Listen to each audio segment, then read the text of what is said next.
잘 쉬셨나요? 네. 네. 저희 그러면은 이번이 쉬는 시간 마지막 시간이었어요. 네. 이번 시간, 마지막 시간 쭉 우리 힘을 내셔서 열심히 달려보고 마치도록 하겠습니다. 네.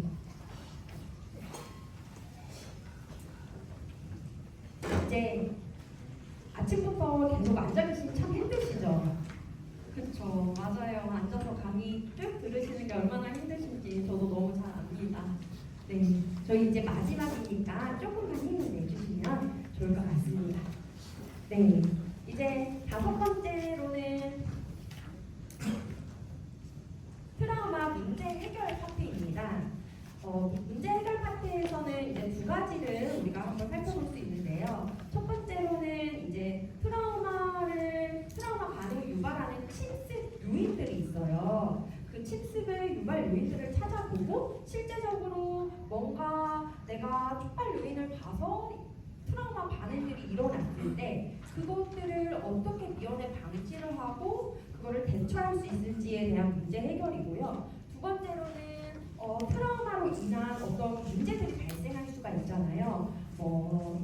수련의 어려움이라든지 일을 계속 해내는 것의 어려움이라든지 그런 다른 이제 문제들을 어떻게 문제를 해결할 수 있을지 문제 해결에도 단계가 있거든요. 그런 것들을 훈련하는 과정들이 이렇게 2가지가 포함이 되어 있습니다. 그래서 첫 번째로는 트라우마 침습의 유발 요인을 찾고 실제 상황에서 미리 좀 대처를 할 수 있도록 우리가 한번 같이 생각해보고 연습을 해보는 거죠. 단순히 유발 요인을 회피한다. 회피하는 정답은 아니란 거죠. 회피하는 것만이 아니라 침습, 그 다음에 플래시백. 플래시백은 이제 그 상황이 마치 다시 된 것처럼 계속 머릿속에 재현이 되는 거. 그 다음에 해리. 이런 것들이 발생하기 전에 적극적으로 대처해보는 거죠. 그러면은 그 전에 적극적으로 대처해본다는 거는 어떤 자극에서 어떤 것들을 봤을 때 어떤 것들에 노출됐을 때 내가 트라우마가 촉발되는지 아는 거죠. 그래서 보시면은 이때도 뭐냐면은 먼저는 이제 우리가 무엇을 할 것입니다라고 설명을 해줍니다. 그래서 여기 유발 요인에 대해서 우리가 설명을 해줄 수 있는데요. 보시면은 이제 트라우마를 경험하면 흔히 원치 않는 기억이나 생각, 감정, 감각이 자꾸 떠오르거나 이것에 빠져서 몰입하게 될 수도 있습니다. 또는 멍해지거나 딴 세상에 가 있는 것 같거나 꿈을 꾸는 것 같고 주변이 사실 주위가 사실이 아닌 것처럼 느껴지기도 합니다. 이게 바로 해리죠. 이는 트라우마를 경험한 분들에게는 흔히 있는 일들입니다. 대부분의 경우 이런 현상은 트라우마를 경험할 당시의 기억을 자극하는 어떤 단서가 있어서 생기는데요. 즉 촉발 요인이 있다는 거죠. 그 당시의 상황, 장소, 사람, 신체 감각, 기분, 생각과 유사한 내외적인 자극이 이러한 반응을 유발하게 됩니다. 라고 하면서 트라우마의 반응을 유발하는 요인들에 대해서 한번 이렇게 설명을 해줄 수가 있습니다. 그럼 우리가 이번에는 어떤 것들이 나의 트라우마를 유발하는지 한번 찾아보고 트라우마 반응이 일어나기 전에 어떻게 그것들을 대처할 수 있을지 같이 한번 찾아봅시다 라고 얘기를 하고 또 네 좋아요 하고 동의를 한다면은 그 다음으로 넘어갈 수가 있는 거예요. 첫 번째로는 유발 요인을 찾아보는 거예요. 나는 어떨 때 트라우마 반응이 일어나지? 저 같은 경우에는 그 쇠문, 철문을 봤을 때 그리고 그 불이 일어났던 건물과 비슷한 건물을 봤을 때 그리고 뭔가 불 냄새가 났을 때 그때 심장이 막 두근두근거리고 그때 문 열자마자 불길이 눈앞에 있었던 그게 떠오르고 했던 것들을 찾아볼 수가 있는 거죠.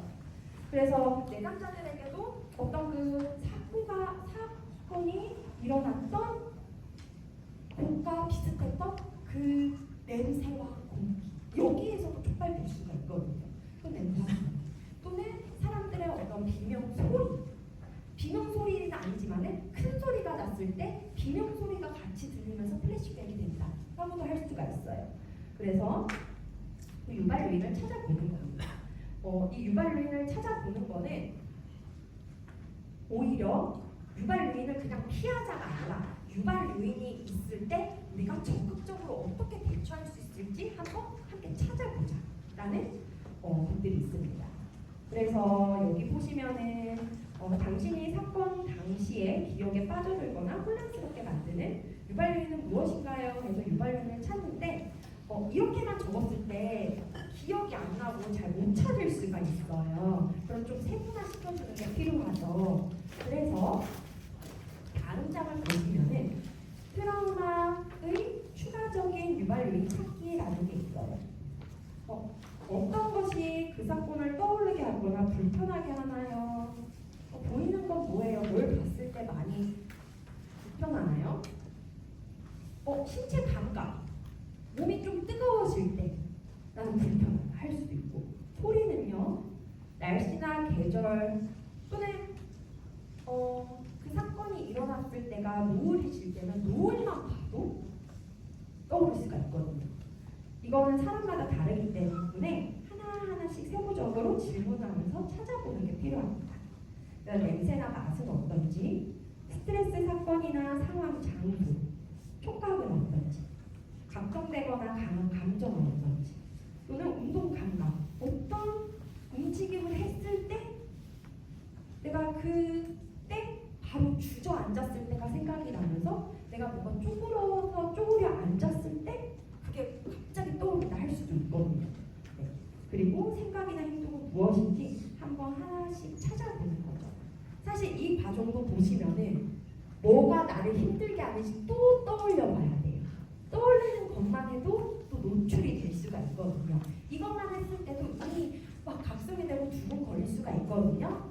그런 경우에는 다시 어디로 가야겠어요?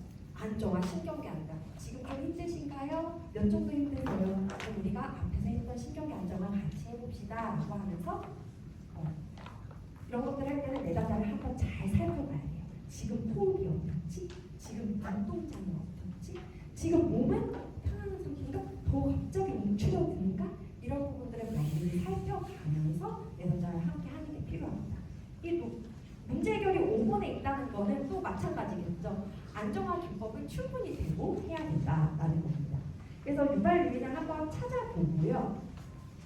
그래서 찾아봤더니 찾아서 한번 적어보는 거예요. 뒤에 뒷페이지로 가시면은 유발 요인 중에서 여러 가지가 될 수가 있거든요. 그 중에서 가장 심하고 문제가 되는 거, 나를 가장 힘들게 하는 거는 무엇인지 세 가지를 한번 정리해 보는 거죠. 첫 번째 유발 요인 어떤 거? 두 번째 유발 요인, 세 번째 유발 요인을 한번 찾아보는 것입니다. 그래서 예를 들어서 첫 번째 유발 요인, 저의 예시를 들자면 첫 번째 유발 요인은 철문을 봤을 때, 그때가 제일 심했거든요. 그냥 철과 비슷한 쇠문 고리 있잖아요. 쇠문 고리만 봤을 때는 두근두근거리고 너무 긴장된다. 두 번째 유발 요인, 비슷한 건물을 봤을 때. 세 번째 유발 요인, 뭔가 탄 냄새가 났을 때, 또는 탄 냄새가 났을 때까지 할게요. 그러면은 세 가지 이런 식으로 찾아볼 수가 있고, 그럼 유발 요인이 있을 때 뭐냐면은 철문을 딱 봤을 때 그때 두근거리고 그 불길이 생각나면서 막 갑자기 호흡이 좀 곤란해진단 말이죠. 그럴 때 그렇다면은 이제 뭐가 나를 촉발시킨지 알았잖아요. 철문이. 그러면은 철문을 봤을 때 그 유발 요인에 덜 영향을 받을 수 있는 방법은 무엇인지. 예를 들면은 너무 힘들다라고 한다면은 그 철문이 있는 거는 당분간은 열지 않는 것도 방법이 될 수 있어요. 회피 같지만은 사실은 그게 내담자가 지금 정말 직면할 수 있는 수준인가, 아니면 내담자를 안전하게 보호할 수 있는 수준인가, 이런 것들을 살펴가면서 대처 방법들을 좀 찾아보는 것들이 필요합니다. 그리고 또 그 다음 유발 요인 그 건물들을 봤을 때 또는 냄새가 났을 때 사실 이거는 내가 어떻게 통제하기가 어렵잖아요. 그럴 때 그럼 날 대처해봐. 무엇을 할 것인가? 그러면은 안정화 기법 중에서 연습했던 거 잠깐 눈을 감고 안전한 장소를 한번 떠올려보는 걸 한다. 이런 식으로 대처 기법들을 좀 브레인스토밍해서 이 유발로에서는 이거 해보겠다. 저 유발로에서는 저거 해보겠다. 라고 하면서 하나씩 방법들을 적어보는 거죠. 이때 중요한 거는 그냥 말만 하면 안 돼요. 이렇게 적는 게 되게 중요합니다. 왜냐하면 실제 그 상황에 갔을 때 안 떠오르거든요. 패닉이 돼요. 그러니 적어놓고 잘 적응을 할 수 있도록 하는 게 중요합니다. 다음으로는 트라우마 문제 해결이 훈련의 두 번째입니다. 이제 문제 해결 단계라고 했을 때 사실은 많은 분들이 문제 해결을 잘 하고 지내세요. 특별히 문제 해결 단계를 연습하지 않아도 잘 하고 지내는데 트라우마를 경험하고 그 다음에 외상후 스트레스 장애나 이런 트라우마 증상이 있을 때는 사실 계속 경계를 하고 내 몸이 뭔가를 해서 싸우고 나를 지킬 태세를 하고 있다 보니까 사실 이전에 잘 해왔던 문제 해결 이런 것들도 잘 안 되게 돼요. 이전에 잘했던 그런 내 기능들이 잘 안 하고 약간 멈추게 되죠. 지금 포커스되어 있는 건 내가 생존하는 것만 포커스되어 있기 때문에. 그래서 이 문제 해결 훈련이라는 걸 하게 되는데요. 문제 해결 단계는 6단계로 되어 있어요. 여러분 프린트에 뒷페이지가 잘렸더라고요. 6단계인데 아마 3단계만 적혀 있을 텐데 뒤에 보여드릴 테니 그냥 펜으로 한번 적으시면 좋을 것 같아요. 짧거든요. 1단계는 문제를 선별하는 거예요. 문제를 선별한다는 거는 지금 힘든 일들, 트라우마에서 힘든 일들 어떤 것들이 있는지 지금 어떤 것들이 좀 힘드세요? 라고 물어보고 한번 적어보는 거죠. 그 중에서 한 가지 문제를 해결하고 싶은 한 가지를 선택을 하는 겁니다. 자, 두 번째로는 문제를 정확히 정의하는 거예요. 문제를 정확히 정의한다는 뭐냐면은 제가 여기 예시를 적었죠. 이제 문제 선별하기 위해서 여러 가지를 내담자가 얘기하셨어요.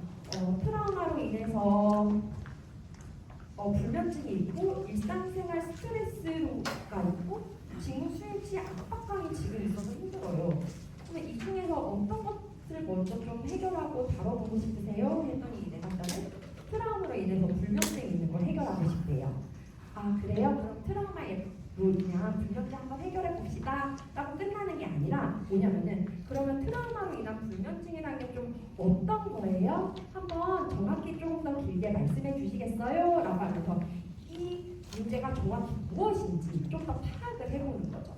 이렇게 질문했더니 트라우마를 겪고 나서부터는 잠들기가 어렵고 잠들더라도 중간에 자꾸 깨요 라고 하면은 그냥 불면증이 아니라 이 불면증이 어떤 건지 잠들기도 어렵고 잘고 중간에 계속 깨는구나 이걸 알 수 있잖아요. 이게 더 정확한 문제인 거죠.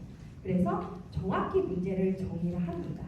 그 다음에 세 번째 단계는 이제 해결책들을 한번 찾아보는 거예요. 이 해결책은 우리가 이제 브레인스토밍이라고도 하죠.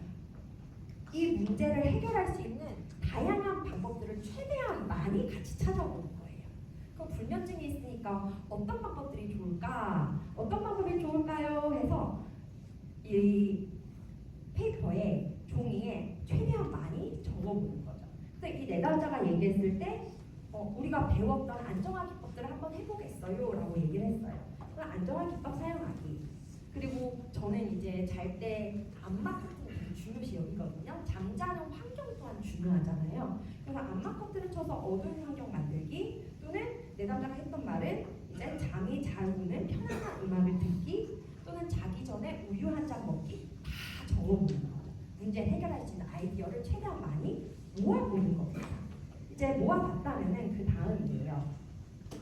이제 네 번째 단계는 가장 합리적인 해결책을 선택해보는 거예요.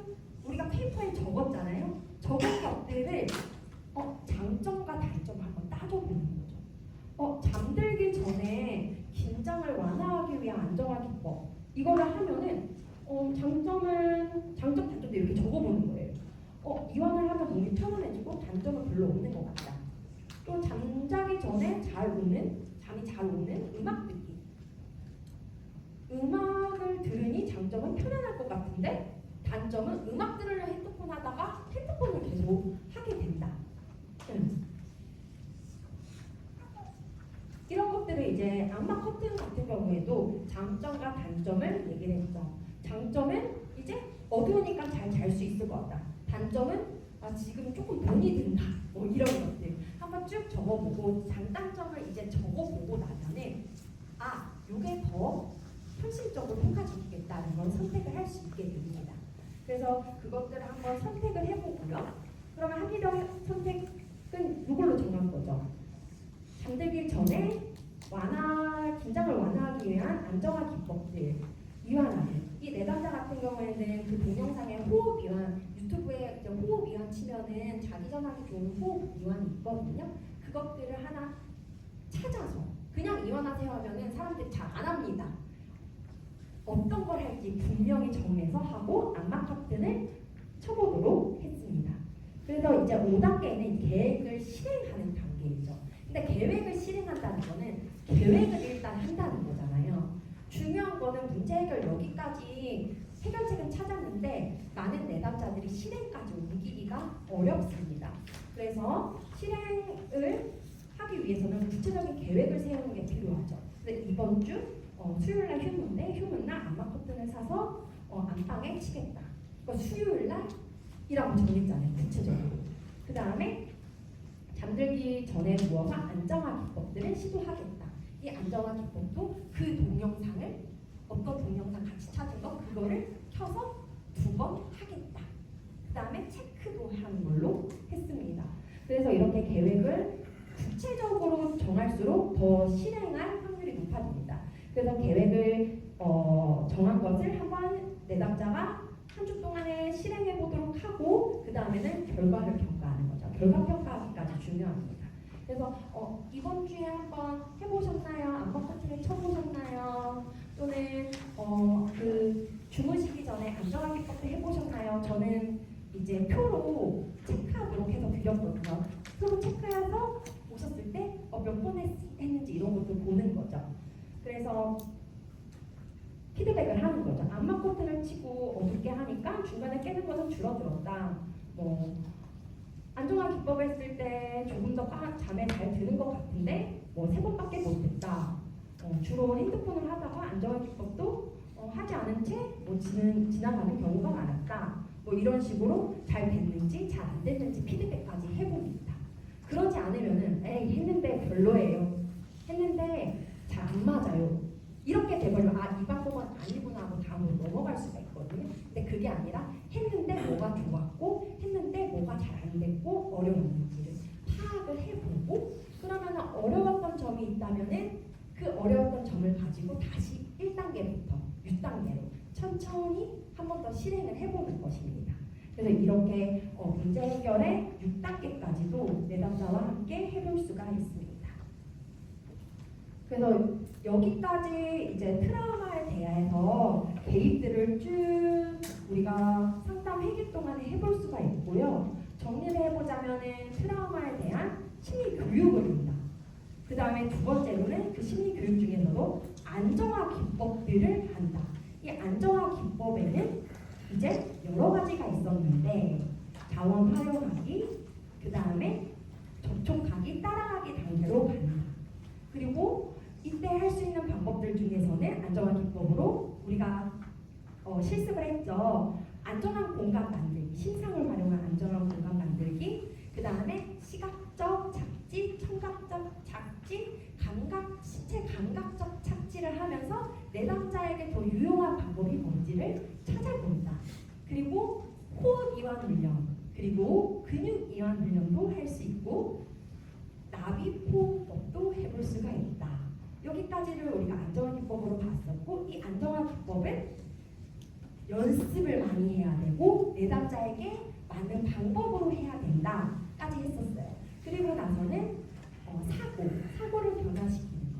파편화된 기억들을 다시 모아서 재구성한다. 나의 이야기 만들기. 그리고 노출하는 거. 노출 훈련의 경우에는 주관적 수준 레이팅을 해서 단계별로 노출한다. 이때도 중요한 거는 호흡 이완과 안전화를 계속한다. 그리고 문제 해결에서는 트라우마 실습을 유발하는 요인을 찾아서 그 하나하나씩 대처를 어떤 걸 할지를 같이 찾아본다. 그리고 그런 거는 카드로 만들어서 들고 다니도록 한다. 그 다음에 마지막으로는 문제 해결 6단계를 천천히 함께 실행을 해본다. 까지가 이제 트라우마에 대한 개입이에요. 이렇게 개입을 쭉 해봤을 때 하고 나서는 이제 이 내담자가 좀 괜찮아졌다라고 하면은 이제 스스로 이 트라우마를 좀 다룰 수 있게 됐다. 그리고 주관적 불편함 수준이 높았던 그 사건마다 높았던 게 좀 낮아졌다라고 하면은 종결로 갈 수가 있습니다. 그래서 다음으로 이제 종결인데요. 종결 이제 상담을 마치는 거죠. 종결을 하기 전에도 연습이 필요해요. 예행 연습이라는 건 뭐냐면은 미리 연습을 하는 거죠. 실제 상황으로 가기 전에 상담 과정에서 배우고 연습했던 것들을 한번 다시 미리 연습을 또 해보는 거예요. 우리가 어떤 걸 했는지 기억해보고 기술과 행동을 연습해보는 겁니다. 그래서 이 연습하는 데는 어떤 기법들이 있냐면요. 첫 번째 기법은 대처 카드를 만드는 거예요. 아까 전에 대처하는 방법 카드로 만든다라고 말씀을 드렸죠. 그래서 내담자가 뭔가 어려운 상황에 직면했을 때 그 상담하는 동안은 저랑 같이 할 수 있지만은 이제 상담이 끝나면 어려운 상황은 분명히 있을 텐데 혼자 직면을 한단 말이죠. 그 어려운 상담에 직면했을 때 이 상담하는 동안에 우리가 배웠던 기술을 잘 사용할 수 있게끔 도와주는 거예요. 그래서 내담자에게 우리가 상담 동안 배운 것 중에서 효과적인 방법들을 이렇게 카드, 소지하고 다닐 수 있는 카드나 붙여놓을 수 있는 거 또는 핸드폰의 배경화면으로든 어디든 핵심으로 가면은 가지고 다니면서 볼 수 있는 곳에 적어둔다라는 겁니다. 그래서 여기에 예를 들면은 불안한 내담자들 같은 경우에는 이제 카드니까 저 같은 경우는 카드니까 앞면과 뒷면이 있잖아요. 이 앞면에는 나에게 내가 해주고 싶은 말, 나는 내 불안을 잘 대처할 수 있다. 나는 침착하게 나를 안정화시킬 수 있다. 이런 것처럼 나에게 스스로 해줄 수 있는 말들, 생각, 셀프 토크를 만들어보고 뒤에는 대처 방법들을 적어보는 거예요. 이 내담자 같은 경우에는 이제 심호흡을 5번 깊게 한다. 손으로 근육 이완을 한 후 편안해지신 걸 느낀다. 그리고 지금 난 괜찮아, 안전해라고 스스로 말해준다. 그것들을 상담 동안 했을 때 적용이 잘 됐다라고 하면은 카드로 만들어서 스스로 해볼 수가 있는 거죠. 트라우마 내담자들 같은 경우에는 이 상황에 직면할 때 첫 번째 나비포옹을 한다. 또는 안전한 공간을 떠올린다. 세 번째, 그럼에도 불구하고 너무 힘들 때는 상담사라든 동료 상담사든 아니면 전문기관 어떤 번호를 적어놓고 이 번호에 전화를 합니다. 이런 것도 대처 방법이 될 수가 있는 거죠. 그래서 이걸 상담 동안에 만들어서 실제로 해볼 수 있도록 도와주는 것들이 필요합니다.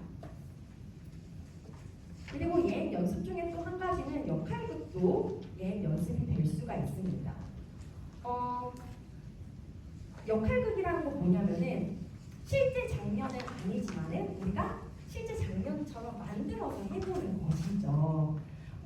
그래서 내담자가 직면할 수 있는 구체적인 상황들을 한번 만들어보고 미리 연습을 해보는 겁니다. 그래서 그 상황에 딱 직면했을 때 내가 대처할 수 있는 그러한 능력들을 더 향상시키는 방법이다라고 우리가 볼 수가 있습니다. 역할극에도 방법의 단계가 있어요. 첫 번째로는 정확히 어떤 상황인지 그 상황 설정을 잘 해야겠죠. 그래서 내담자에게 이 내담자 같은 경우는 특정한 어떤 우리가 이제 트라우마를 다뤘잖아요. 이 역할극 같은 경우에는 트라우마든 불안이든 우울이든 모든 내담자에게 할 수 있는데 우리가 트라우마를 다뤘다라고 생각하는데 트라우마에서는 사실 이 역할극은 좀 노출력과 비슷할 수가 있죠. 그래서 이제 상황 같은 경우에는 이제 뭐 예를 들면은 뭔가 좀 불 냄새가 난다라고 상상을 해보는 또는 지금 여러 사람들이 시끄럽게 말을 하고 있을 때 나는 그 큰 소리에 사람들의 고함 소리가 생각난다라고 했다면은 노출훈련을 쭉 연습한 다음에 그 상황을 좀 시끄러운 소리가 나게끔 만든 다음에 그때 내가 시끄러운 거 소리를 들었을 때 트라우마 반응이 일어날 때 어떻게 할지 대처 카드에 적었잖아요. 대처 카드를 보면서 하나씩 기술을 한번 적용을 해보는 거죠. 기술을 적용해보고 그리고 나서는 이 기술을 적용해보니까 어땠는지 처음에는 그 상황에 있을 때 어떤 반응이 일어났는지 얼마나 불편했는지 또 레이팅을 해보고 그 다음에 기술 썼을 때 어떤 기술이 잘 먹혔는지 그리고 잘 안 먹혔다면 왜 잘 안 먹혔는지 어떻게 하면 더 좋을지 이런 피드백을 하면서 실제적으로 그 장면에 갔을 때 대처 능력들을 더 향상시키는 것이 바로 이 역할극이다라고 말씀을 드릴 수 있습니다. 네, 그래서 이렇게 연습들을 많이 해보고요. 트라우마 내담자들 같은 경우에는 종결하기 전에 더 잘 확인해봐야 될 거는 안정화 기법들이 잘 되고 있는지 자신에게 더 잘 되는 안정화 기법들은 어떤 것인지 어떨 때 더 도움을 잘 받았는지 이런 부분들을 더 체크를 해보는 게 필요합니다. 그래서 그것과 함께 이제 연습을 했다면 이제 실제로 이제 종결 이제 마칠 준비를 해야겠죠. 마칠 준비를 하기 전에 뭐냐면 이 종결에 대한 태도가 내담자마다 다를 수가 있어요. 나는 지금 종결 못하겠다.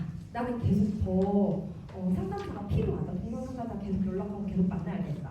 또는 이거 끝나도 나는 더 나아지지 않고 계속 문제가 있을 것 같다. 이럴 수도 있고 여러 가지 종결에 대한 반응들이 있을 수가 있어요.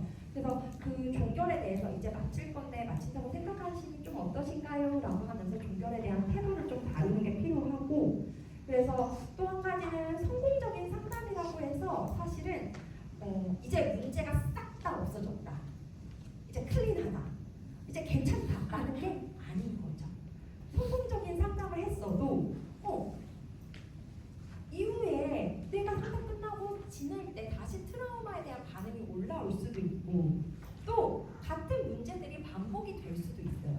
그러면 중요한 건 뭐냐면은 그때 상담에서 배웠던 기술들, 적었던 것들을 활용할 수 있는 그 활용 능력들 내가 내 스스로가 같은 비슷한 상황과 비슷한 증상이 있을 때 그거를 다룰 수 있는 능력들을 더 향상시키는 게 더 중요한 거죠. 그래서 대부분 증상이 상담하다 보면 좀 나아져요. 나아지지만은 다 없어진다라고 하긴 좀 어려워요. 그리고 있다고 해서 상담이 실패했다라는 건 또 아니라는 겁니다. 오히려 뭐냐면은 그 상담에서 배운 기술을 더 한번 생각해보고 더 시도를 해보고 해야 되는 신호다라고 알려주면 됩니다. 그래서 그동안 연습한 상담 기술의 연습 우리가 상담이 끝났지만은 우리 카드에 적은 것들 지금까지 효과적이었던 것들을 우리가 회기 동안 했던 것처럼 매일 연습을 계속 꾸준히 하시는 것 삶에서 정말 자신의 도구로 만드는 게 중요합니다 라고 말을 해주고 그리고 종결하기 2, 3회기 전부터는 어떤 것들이 나에게 좀 효과적이었는지 나를 좀 변화시키고 내 증상을 완화시키는데 어떤 것들이 더 도움이 되었는지를 한번 점검을 하고 연습을 하는 것이 필요합니다. 그래서 그 점검들은 아까 말씀드린 것처럼 상담을 하기 전과 상담을 하기 후 어떤 점들이 좀 변화됐나요? 제가 그 철문을 볼 때 너무 두근거리고 가까이 못 갔는데 이제는 볼 수 있고 가끔 문도 열 수 있게 됐어요. 그러면은 그렇게 좀 나아지는데 어떤 우리가 상담 중에서 다른 것 중에서 어떤 게 좀 효과적인가요? 물어보는 거예요. 그래서 그것도 다 적어봅니다. 눈으로 봐야지 좀 확실해져요. 그래서 어떻게 효과적이었나? 그때 내가 좋아하는 노래 가사를 떠올리는 거 또는 나비포음을 했던 거 등등 그리고 나 스스로에게 괜찮아라고 말해준 거 이완 훈련을 했던 거 이런 것들을 한번 쭉 적어보는 거 하나하나씩 대입을 해보는 겁니다. 그러면은 그것들을 이제 앞으로 삶에서 스스로 써봐야겠죠. 써보게 하기 위해서 뭐가 있냐면 또 사실은 재발을 할 수 있다는 거죠. 이 상담이 끝났지만은 또 비슷한 증상들과 그런 것들은 찾아올 수 있습니다. 당연히. 그래서 상담 종료 후에도 나타날 수 있는 재발 증상과 이때 도움이 되는 상담 기술들을 구체적으로 검토하고 계획하는 것이 중요합니다. 그래서 각 재발 상황마다 우리가 배웠던 거, 우리가 같이 했던 것 중에 어떤 상담 기법, 어떤 대처 방법들이 좋았는지 한번 적어보기도 하고 앞서서 했던 것처럼 역할력이나 실제로 예행 연습들을 한번 해보기도 합니다. 그래서 이런 질문들을 할 수가 있습니다. 만약 상담 종결 후에도 심리적 문제, 이런 트라우마에 대한 반응들이 재발되어서 다시 어떤 증상이나 여러 행동들이 나타난다면은 구체적으로 좀 어떤 반응들을, 어떤 행동과 모습들을 보일 것 같나요? 이렇게 물어볼 수가 있어요. 그럼 또다시 호흡이 가빠져요, 그 상황을 계속 피해요, 이런 말들도 할 수가 있고 그래서 그리고 그때 그 재발 상황에서 우리가 연습한 상담 기술을 적용할 수 있다면은 각각별로 어떤 상담 기법을 한번 적용할 수 있는지 한번 우리가 미리 한번 적어봅시다 라고 얘기를 할 수가 있는 거죠. 그래서 이렇게 제가 계속 강조드리는 거는 적어보시라라는 말을 말씀드리는데 적어봐야지 정리가 되고 내담자도 구조화돼서 정리가 되거든요. 그래서 이렇게 표로 어떤 재발 증상이 있는지 그리고 이 증상들이 나타났을 때 나는 배운 것 중에 뭘 할 건지를 본인이 가져갈 페이퍼에 적습니다. 그래서 재발 증상 예시로 가슴이 두근거리고 머리가 멍해지 해야 할 일을 자꾸 까먹는 내가 상담하면서 나아지긴 했는데 이 상담 선생님 없이 이제 혼자 있을 때도 그게 다시 발현된다면은 그럼 또 패닉이겠죠. 어떡하지? 라는 생각이 들 텐데 우리가 적었던 걸 보는 거죠. 재발이 됐네? 적은 걸 보니까 이완 훈련을 하고 중요한 일을 핸드폰 알람으로 설정하니까 적혀져 있잖아요. 그러면은 그러면 그때 배웠던 거 요거를 해보자 라고 하면서 보고 한번 스스로 해볼 수가 있는 거죠. 이렇게 해볼 수 있도록 한번 적어보는 것들이 중요합니다. 그리고 또 이것도 얘기해 줄 수 있어요. 만약에 스스로 했는데 너무 아직 어렵다라고 한다면 언제든 다시 저를 만날 수 있습니다. 그쵸? 했는데 잘 적용이 안 되고 어렵다, 다시 도움이 필요하다라고 하면은 올 수가 있는 거니까요.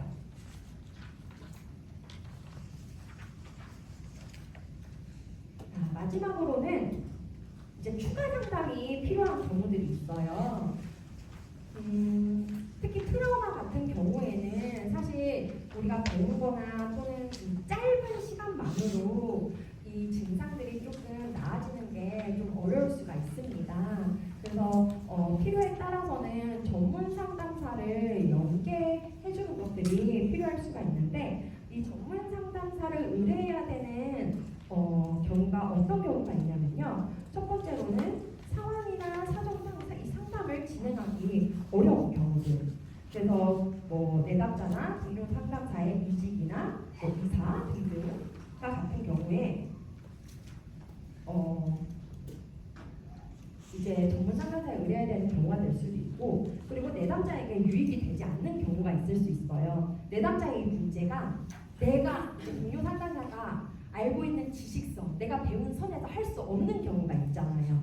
그런 경우에 내가 이 내담자를 계속 만나는 건 내담자에게 유익이 되지 않겠죠.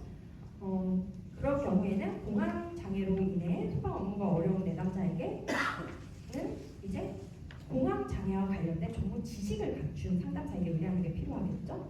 그리고 위기 개입이 필요할 때, 이때는 뭐 심각한 약물 남용이나 자살 생각, 사고 장애 등으로 이제 자신을 해하거나 주변을 해할 위험이 있을 경우는 이제 위기 상담으로 의뢰를 해야 됩니다.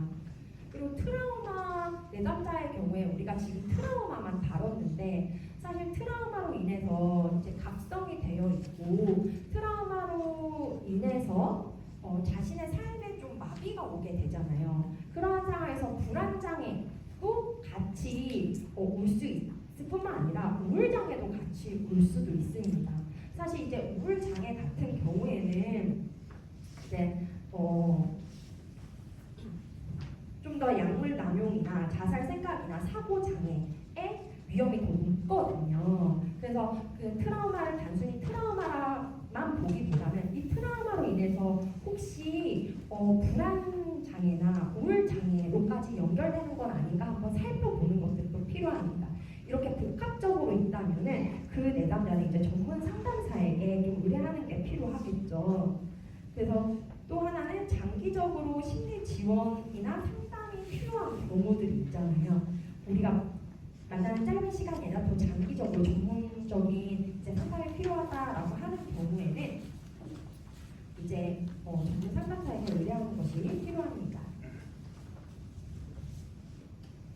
그래서 우리가 그 트라우마를 가진 동료를 만났을 때 제일 중요한 것은 이분이 지금 얼마나 힘들어하고 있는가, 얼마나 지금 그 트라우마를 경험해서 힘든 수준이 얼마나 되는가를 앞서서 우리가 트라우마에 대한 반응들 한번 보셨잖아요. 그 반응들을 세부적으로 하나씩 보면서 이분을 일단 한번 파악하는 게 제일 중요합니다. 여러분들이 하시는 것 중에서는 이분이 괜찮게 그냥 지내고 있지만은 사실 보이지 않지만 그 트라우마를 이미 가진 채로 견디며 사시는 분도 사실 굉장히 많을 수 있고, 저도 이 강의를 하면서 이 트라우마에 대한 질문들을 굉장히 많이 받거든요. 실제로 여기 인천 소방본부에서 강의를 하면서. 근데 다른 사람에게는 티를 내지 않고 동료에게는 또 좀 해가 될까봐 티를 내지 않고 견디고 있다, 이런 분들도 많으신데, 사실 그런 분들께서도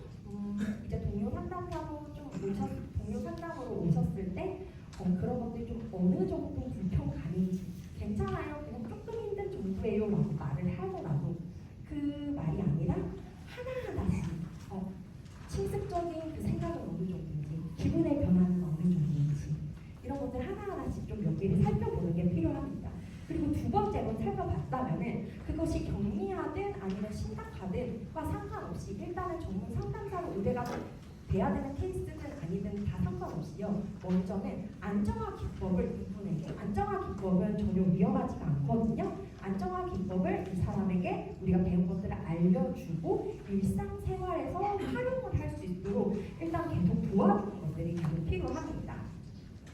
도와주면서 만약에 이제 전문 상담사 의뢰까지 필요하다라고 하면은 의뢰하기 전 기간 동안에 안정화 기법들을 계속하고, 그리고 전문 상담사 의뢰할 준비를 해야겠죠. 그래서 이제 의뢰하는 경우에는 내담자에게 외부 상담 기관이나 전문 상담사에게 의뢰하는 이유랑 그 결정 이유를 사유를 내담자에게 명확하게 설명하는 게 필요합니다. 그래서 이렇게 의뢰했을 때 내담자가 얻을 수 있는 유익은 어떤 것인지 안내를 하는 게 필요합니다. 그리고 또한 다른 상담사와 상담을 할 수 있도록 지금까지 내담자와 했던 이야기,